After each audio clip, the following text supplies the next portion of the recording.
ये कहानी मदनपुर गांव की है। उस गांव में एक भूषण नाम का आदमी रहता था जो बहुत ही दयालु था, पर उसके साथ कोई भी अच्छा व्यवहार नहीं करता था।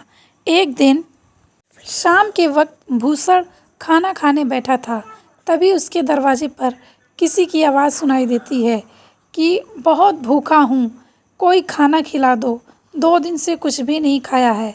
कोई भिखारी था जो आवाज़ दे देकर चिल्ला रहा था।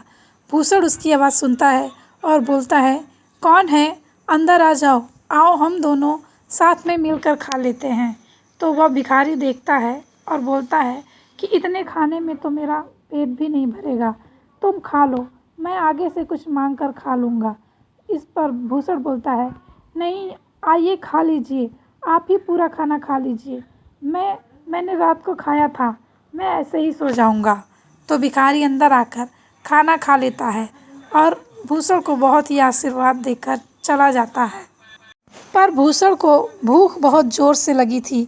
वह घर के अंदर रसोई में जाकर देखता है, पर वहाँ खाने के लिए एक दाना भी नहीं मिलता उसको। तो वह सोचता है, जा रहा हूँ, बाहर कोई काम ढूंढ कर खाने का इंतज़ाम कर लेता हूँ। वह बाहर निकलता है, अभी जा ही रही था, तभी अचानक उसे मदन लाल बुलाने लगता है। मदन लाल अपने खेतों की बोरियां उठा कर अपने घर पे रख रहा था। वह बोलता है, यह भूषण तो बेवकूफ़ है, इसे बुला लेता हूँ, यह तो सबकी मदद करता है, मेरी भी मदद कर देगा, इसी बहाने मेरा काम भी हो जाएगा। वह भूषण को बुलाता है और उसे बोरियां उठाने के लिए बोलता है। भूषण उसके खेत से सारी बोरियां उठाकर उसके घर पर ला कर रख देता है। इसके बदले वह उसे कुछ भी नहीं देता। वह किराने की दुकान पर जाता है, उधार अनाज लेकर आता है और खाना बनाकर खाकर अपनी भूख मिटाता है।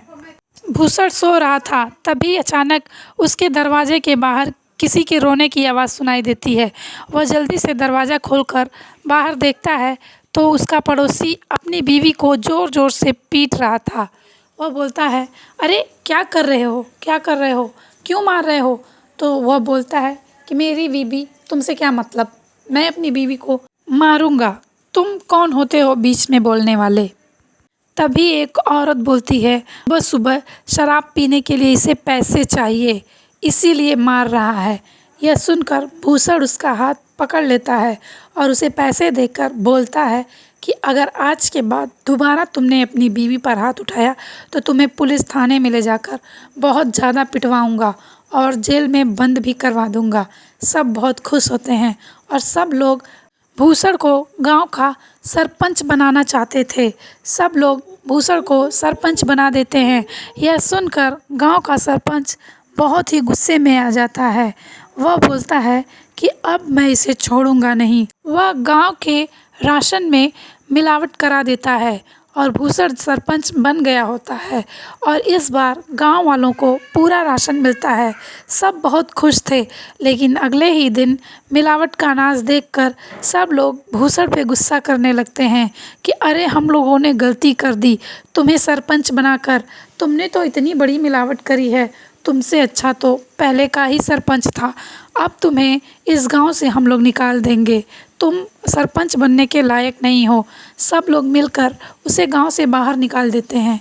यह देखकर गांव के पहले का सरपंच बहुत खुश होता है और अपनी बातों से गांव वालों का दिल जीत लेता है, फिर से सरपंच बन जाता है।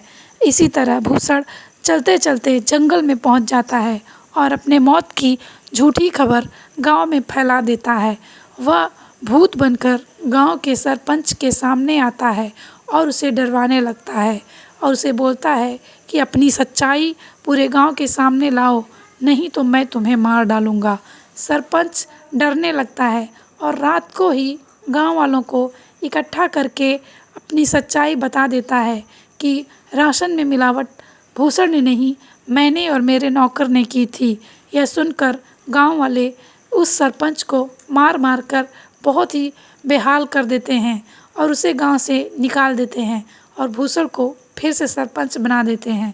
इस तरह से कहानी ख़त्म हो जाती है। अच्छी लगी, लाइक, कमेंट और सब्सक्राइब कीजिएगा।